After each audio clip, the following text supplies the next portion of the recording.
Bonjour à tous, dans cette vidéo nous allons voir comment résoudre une équation du type x plus a égale b. Dans l'exemple, on demande de résoudre chacune des équations suivantes. Donc ici nous avons 4 équations qui sont toutes de la forme x plus un nombre est égal à un autre nombre. Et donc avant de résoudre chacune de ces équations, on va commencer par faire un rappel. Et donc la propriété à connaître dit qu'une égalité reste vraie lorsqu'on ajoute ou qu'on soustrait un même nombre dans les deux membres. Autrement dit, dans une équation, lorsqu'on ajoute ou qu'on soustrait le même nombre à gauche et à droite du signe d'égalité, eh bien l'égalité est toujours vraie. Alors voyons comment appliquer ceci dans la première question. On nous demande de résoudre l'équation x plus 3 qui est égale à 10. Alors on rappelle qu'une équation c'est une égalité dans laquelle une des valeurs est inconnue.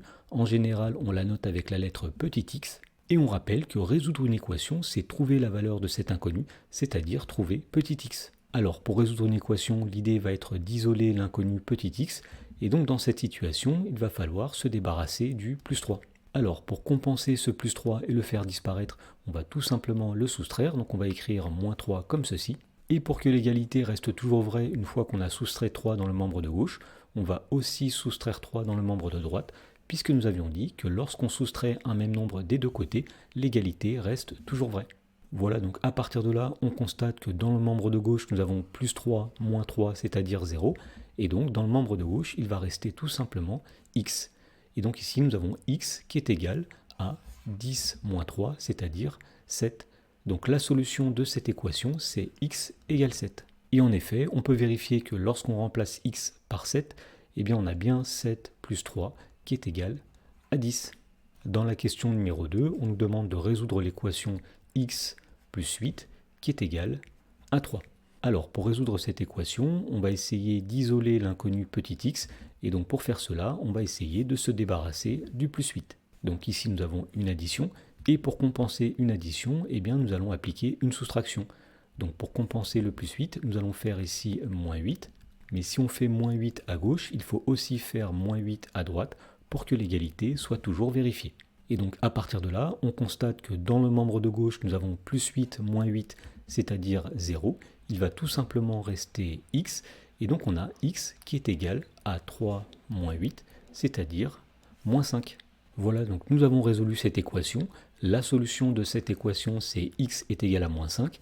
Et effectivement, si on remplace x par moins 5, on constate que moins 5 plus 8 est bien égal à 3. Dans la question numéro 3, on nous demande de résoudre l'équation x moins 10 qui est égale à 6. Alors pour résoudre cette équation, là encore le principe va être d'isoler l'inconnu petit x, et donc pour faire cela, on va essayer de se débarrasser du moins 10. Alors ici nous avons une soustraction, moins 10, et donc pour compenser une soustraction, on va appliquer une addition, et donc pour compenser ce moins 10, on va ajouter 10.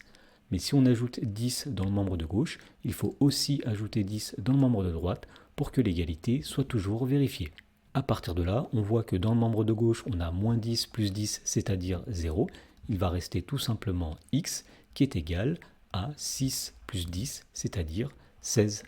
Donc la solution de cette équation, c'est x égale 16.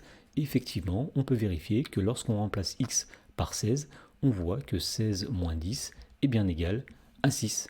Dans la dernière question, on nous demande de résoudre l'équation moins 7 plus x qui est égal à moins 4. Alors pour résoudre cette équation, là encore, on va essayer d'isoler l'inconnu petit x, et pour faire cela, on va essayer de se débarrasser de ce moins 7.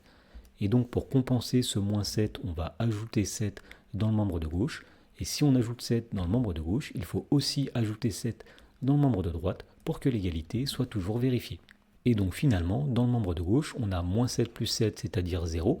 Donc il va rester tout simplement x qui est égal à moins 4 plus 7, c'est-à-dire 3. Donc la solution de cette équation, c'est x égale 3. Et effectivement, lorsqu'on calcule moins 7 plus 3, on obtient bien moins 4.